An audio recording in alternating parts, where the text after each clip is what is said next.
ஒரு சிப்ஸ் பாக்கெட்டை சாப்பிட்லான்னு ஆசையாக திறந்து பார்க்கும்போது உள்ளே பாதிக்கு மேலே தூள் தூளாக உடஞ்சிருக்கிறத பார்க்கும்போது எவ்வளோ கடுப்பாக இருக்கும்.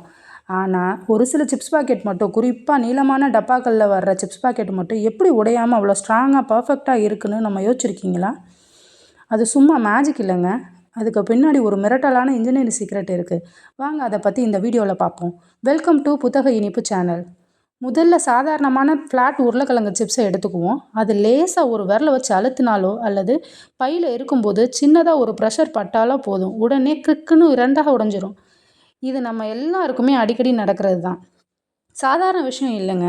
இது நிஜத்திலேயே ஸ்நாக் ட்ராஜடின்னு சொல்லுவாங்க. சாதாரண ஃப்ளாட் சிப்ஸு ஒரு சின்ன ப்ரெஷரை கூட தாங்க முடியாமல் சுக்கு நூறாக உடையுது. அதே நேரத்தில் குதிரை சேனை போல் இருக்க ஷட்டில் ஷேப்ஸ் ஒன்றுக்கு மேலே ஒன்று டப்பாக்குள்ளே எவ்வளோ அழகாக சின்ன விரிசல் கூட இல்லாமல் அடுக்கப்பட்டிருக்குன்னு பார்த்துருக்கீங்களா? அது ஒரு பெரிய கான்செப்டுங்க. அப்படி உடையாமல் இருக்கிற வடிவத்துக்கு பின்னாடி ரொம்ப ஸ்ட்ராங்கான ஒரு அறிவியல் இருக்குது. ஒரு பவுல் இருக்குது. அந்த பவுலில் சாதாரண ஃப்ளாட் சிப்ஸை ஈஸியாக போட முடியும். அது சின்ன துண்டுகளாக உடஞ்சி கிடக்கும்.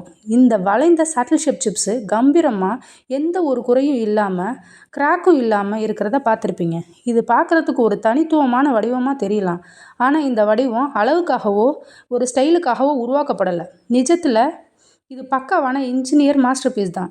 சிம்பிளாக சொல்லணும்னா, சாதாரண தட்டையாக இருக்கிற சிப்ஸ் ரொம்ப எளிதில் உடையும். ஆனால் ஷட்டில் ஷேப் சிப்ஸை உடைக்கிறது அவ்வளோ ஈஸி கிடையாது. தட்டையான சிப்ஸு கொஞ்சம் கூட வளைஞ்சிருக்காது. ஏதோ ஒரு இடத்துல அழுத்தம் வந்தாலும் அந்த இடத்துலையே டக்குன்னு உடஞ்சி போயிடும். ஆனால் ஷட்டில் ஷேப் சிப்ஸ் அப்படி கிடையாது. இதன் வளைந்த இயல்பான வடிவமே அதை எளிதில் உடைய விடாது. சரி, இப்போது இதற்கு பின்னாடி இருக்கிற ரகசியத்தை ஒன்றொன்னா பார்ப்போம். முதல் விஷயம், வளைவின் சக்தி, அதாவது கர்வேச்சர். இந்த ஷட்டில் ஷேப் சிப்ஸ் ஏன் இவ்வளவு ஸ்ட்ராங்காக இருக்குதுன்னு தெரியுமா? முதல் காரணம் அதன் வளைவு தாங்க. இந்த சிப்ஸ் நேராக தட்டையாக இல்லாமல் கொஞ்சம் வளைஞ்சிருக்கும். இந்த வளைவு தான் இங்கே பெரிய மேஜிக் பண்ணுது. சிப்ஸ் மேலே ஏதாவது ஒரு அழுத்தம் வரும்போது அந்த வளைவு அழுத்தத்தை ஒரே இடத்துல நிற்க விடாமல் அதன் மேற்பரப்பில் ப்ரெஷரை பரவலாக பிரித்தனுப்பும். இதனால் எந்த ஒரு குறிப்பிட்ட பகுதியிலும் அழுத்தம் இருக்காது. இதில் அழுத்தம் எப்படி ஹேண்டில் செய்யப்படுதுன்னு நீங்கள் பார்ப்பீங்க. ஒரு சாதாரண சிப்ஸ் மேலே ப்ரெஷர் கொடுக்கும்போது அது நேராக ஒரே ஒரு பாயிண்டில் மட்டும்தான் ஹிட் ஆகும். உடனே அது ஸ்னாப் ஆகிடும். ஆனால் ஷட்டில் ஷேப் சிப்ஸ் அப்படி இல்லை. அழுத்தம் வரும்போது அந்த வளைவின் மூலமாக விசை முழுமையாக பரவுது. அதனால் எந்த வெயிட்டாக இருந்தாலும் சிப்ஸ் அதை அசால்ட்டாக தாங்கிடுது. சுருக்கமாக சொல்லப்போனால் அது உடைவதற்கான வாய்ப்பு ரொம்ப கம்மி. அடுத்து நம்ம பார்க்க போகிற கான்செப்ட் ரொம்ப இன்ட்ரெஸ்டிங்கானது. சிப்ஸுக்கும் பாலத்துக்கும் என்ன சம்மந்தம்னு யோசிக்கலாம். அதுதான் இந்த பிரிட்ஜ் எஃபெக்ட். பிரிட்ஜ் எஃபெக்ட்னா பாலம் போன்ற அமைப்புன்னு அர்த்தம்.